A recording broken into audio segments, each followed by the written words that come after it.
अभी के लिए पृथ्वी ही हमारा एकमात्र घर है, लेकिन किसको पता कि भविष्य में यहाँ इतनी जनसंख्या बढ़ जाए कि रहने के लिए जमीन कम पड़ जाए या कोई ऐसी विनाशकारी घटना हो जिससे हमारा इस पृथ्वी से अस्तित्व मिट जाए।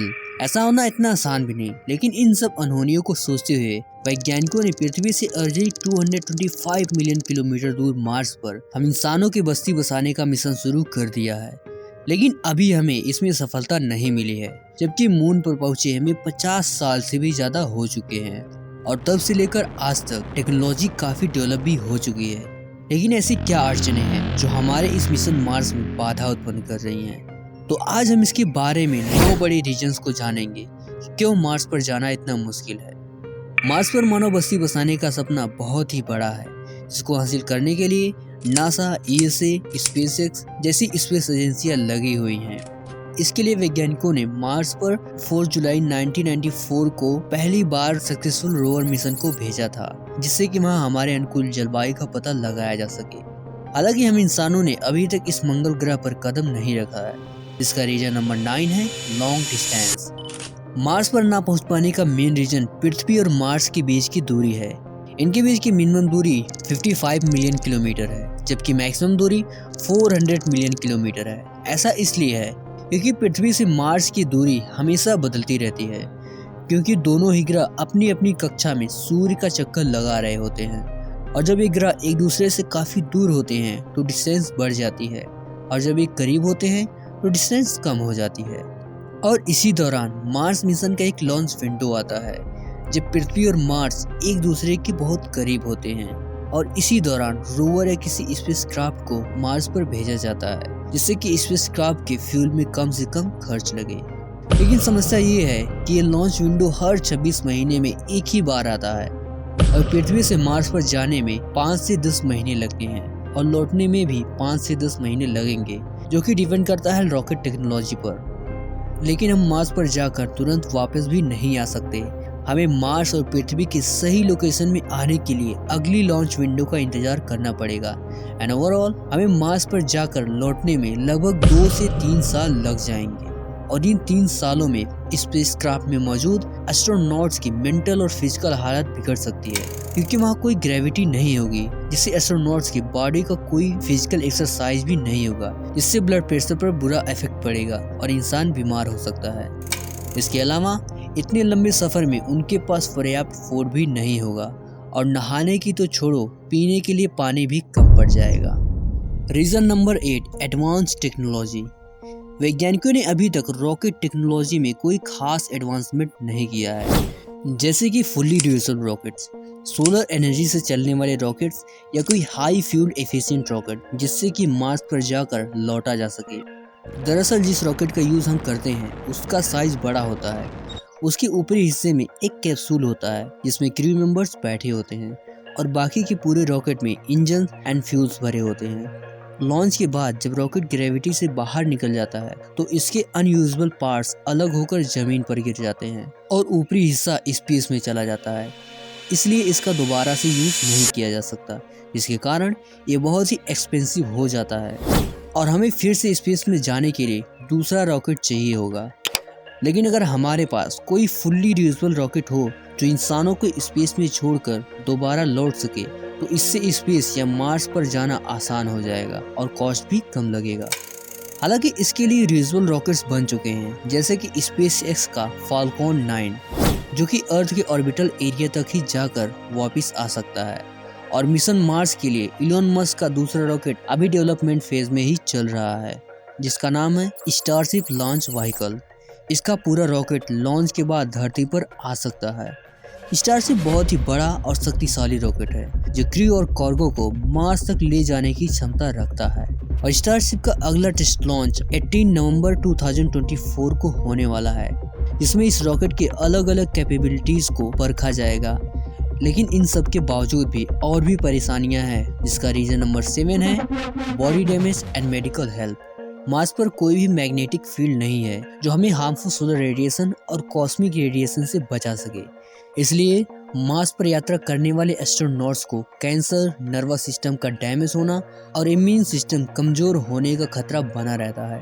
इसके अलावा मार्स पर पुल ग्रेविटी भी कम है, जिससे इस लंबी यात्रा से और मार्स पर रहने से हड्डियों की डेंसिटी कम हो जाएगी और मांसपेशियां भी कमजोर हो जाएंगी। इससे भी बड़ी बात यह है कि स्पेस में ट्रेवल करते हुए बीमार और चोट लगने जैसी दुर्घटनाएं हो सकती है, और अगर बीमारी या चोट गहरी होगी तो हमारे पास कुछ मेडिसिन एंड बैंडेज के सिवाय अदर मेडिकल या सर्जिकल हेल्प भी नहीं होगी।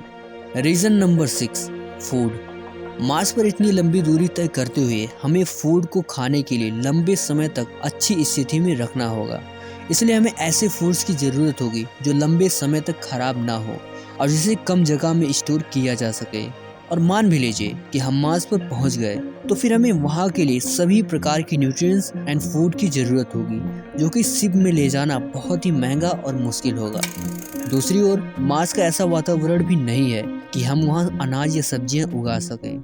और इसी के साथ शुरुआत होती है रीजन नंबर 5 की, जो कि है इन्वायरमेंट। मार्स पर पहुंच जाने के बाद इन्वायरमेंटल प्रॉब्लम हमारे लिए एक बड़ी चुनौती बन जाती है। पृथ्वी पर तो हमें रेडिएशन से बचने के लिए एक अच्छा एटमॉस्फेयर, सांस लेने के लिए इनफ ऑक्सीजन, अनाज उगाने के लिए बेटर सॉइल और स्टेबल टेम्परेचर प्रेजेंट हैं। लेकिन मार्स पर ऐसा बिल्कुल भी नहीं है। अर्थ के मुकाबले वहाँ का एटमॉस्फेयर बहुत ही कमज़ोर है, जिससे वहाँ पर रहने वाले लोगों को हार्मफुल सोलर रेडिएशन से बहुत ज़्यादा एक्सपोजर मिलेगा, जो कि स्किन कैंसर जैसे प्रॉब्लम्स को उत्पन्न करेगा। मार्स पर ऑक्सीजन की मात्रा भी बहुत कम है, जिससे कि हम वहाँ सांस ले सकें। इसके अलावा ये ग्रह सूर्य से बहुत दूर है, जिससे कि यहाँ का टेम्परेचर इतना कम है कि रात में -125 डिग्री सेल्सियस तक गिर जाता है और दिन में भी ये बहुत कम रहता है और यूजली -63 डिग्री सेल्सियस। इसलिए मार्स पर जाने वाले लोगों की एक्सट्रीम कोल्ड से भी मौत हो सकती है। और इन सब समस्याओं से बचने के लिए हमें हमेशा special clothes, equipments and mask पहनना होगा। और क्या आपको लगता है कि कोई इंसान हर घंटे इस आउटफिट में रहना पसंद करेगा? Just comment below. Reason number 4, successful landing. मंगल ग्रह के सरफेस पर सक्सेसफुल लैंडिंग करना एक हार्ड और चैलेंजिंग टास्क है, जिसके कई फैक्टर्स हैं जो इसकी सफलता को प्रभावित करते हैं। पृथ्वी और मंगल की डिस्टेंस कॉन्स्टेंटली बदलती रहती है और जब दूरी बढ़ जाती है तो रेडियो सिग्नल्स को पृथ्वी और मंगल ग्रह के बीच ट्रेवल करने में 5 से 7 मिनट्स का समय लगता है, जिससे कम्युनिकेशन डिले हो जाता है। जिसका मतलब कि स्पेसशिप को वास्तविक समय में नियंत्रित नहीं किया जा सकता। मार्स का सरफेस चट्टानों और गड्ढों और अन्य खतरों से भरा है, जिसे अंतरिक्ष यान को उतारने के लिए एक सुटेबल प्लेस ढूंढना बहुत ही मुश्किल होगा। इसके अलावा कोई तकनीकी गड़बड़ी भी मार्स मिशन को विफल कर सकती है। रीजन नंबर 3, तूफान। साल 2004 में नासा के द्वारा पानी की खोज में निकला रोवर मिशन अपने इस 90 दिन के टास्क को पूरा करने के लिए लैंड किया था। इस टास्क को रोवर ने जल्द ही खत्म कर लिया था और फिर उसने अगले 15 सालों तक कई रिसर्च में नासा की काफी मदद की। लेकिन जून 2018 में किसी धूल भरे तूफान के कारण इसका नासा के साथ कनेक्शन टूट गया। मंगल ग्रह पर मुख्यतः 2 प्रकार के तूफान आते हैं।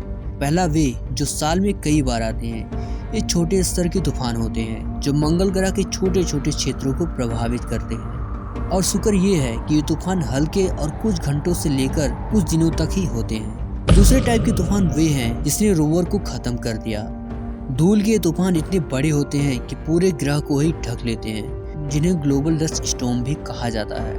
हमारी पृथ्वी के हिसाब से ये तूफान हर 5-6 सालों में एक बार आते हैं और इस दौरान ये तूफान कई महीनों तक बने रहते हैं। ये इतने भयानक होते हैं कि सरफेस पर मौजूद किसी भी इंसानी चीज को धूल से ढक देंगे, लाइक सोलर पैनल्स, जो हमारी एनर्जी का एकमात्र जरिया होगा। इसके अलावा वायुमंडल में इतनी धूल होगी कि कई महीनों तक सनलाइट जमीन पर नहीं पड़ेगी, जिससे टेम्परेचर बेहद कम हो जाएगा और मार्स पर बसाई गई कॉलोनी खतरे में पड़ सकती है। Reason number 2, asteroid. मान लेते हैं कि हमने मंगल ग्रह पर बस्ती बसा लिया है, लेकिन फिर भी एक खतरा हमारे लिए बना रहेगा और वो है उल्कापिंडों का। हमारे सोलर सिस्टम का एस्टेरॉयड बेल्ट मार्स और जुपिटर के बीच में मौजूद है, मतलब मार्स के करीब ही, जिसमें 1 किलोमीटर डायमीटर के 19 लाख एस्टेरॉयड्स मौजूद हैं और इनसे छोटे आकार के एस्टेरॉयड्स की तो गिनती ही नहीं। और अगर इनमें से कोई छोटा एस्टेरॉयड भी इंसानी बस्ती पर गिरेगा तो भारी तबाही मचाएगा, क्योंकि मार्स का एटमॉस्फेयर बिल्कुल भी डेंस नहीं है कि कोई उल्कापिंड इसके वायुमंडल में गिरते हुए जल सके। जैसा कि हमारी पृथ्वी के वायुमंडल में कोई छोटा एस्टेरॉयड गिरते हुए नष्ट हो जाता है। हालांकि इसके लिए हमारे पास मोस्ट एडवांस टेक्नोलॉजी तो डेवलप नहीं हुई है, लेकिन काइनेटिक इम्पैक्ट जैसे डेवलप टेक्निक से किसी एस्टेरॉयड की दिशा को बदला जा सकता है। इसमें किसी स्पेसक्राफ्ट को तेज गति से एस्टेरॉयड से टक्कर कराई जाती है जिससे इसकी दिशा बदली जा सके। और 2022 में नासा के DART double asteroid redirect test mission ने एक छोटे ग्रह डाइमॉर्फस की कक्षा में सफलतापूर्वक बदलाव करके इसे सफल बनाया। Reason number 1, money. इन सब कारणों में से सबसे बड़ा रीजन है मनी का, क्योंकि जितनी भी प्लानिंग हम कर रहे हैं, गैजेट्स बना रहे हैं और एक्सपेरिमेंट कर रहे हैं, इन सब के लिए ज़रूरी है पैसा, बहुत ही ज़्यादा अमाउंट में पैसा। इसे एक एग्जांपल से समझते हैं। इंडिया से अमेरिका के बीच की दूरी 13,500 किलोमीटर है और इसकी एक राउंड ट्रिप का फ्लाइट टिकट का प्राइस और रिलीज 60,000 है। तो आप ही कैलकुलेट करके बताइए कि पृथ्वी से मिनिमम 5.5 करोड़ किलोमीटर दूर मार्स की 11 करोड़ किलोमीटर की राउंड ट्रिप में कितना कॉस्ट लगेगा। और मुझे पूरी उम्मीद है कि आपको समझ आ गया होगा कि अभी तक हम इंसान मार्स पर क्यों नहीं पहुंच पाए। और इसके अलावा अगर इन्फॉर्मेशन अच्छी लगी हो तो मुझे सपोर्ट जरूर करना। मिलता हूँ नेक्स्ट किसी अमेजिंग टॉपिक पर। तब तक के लिए जय हिंद, take care and good bye.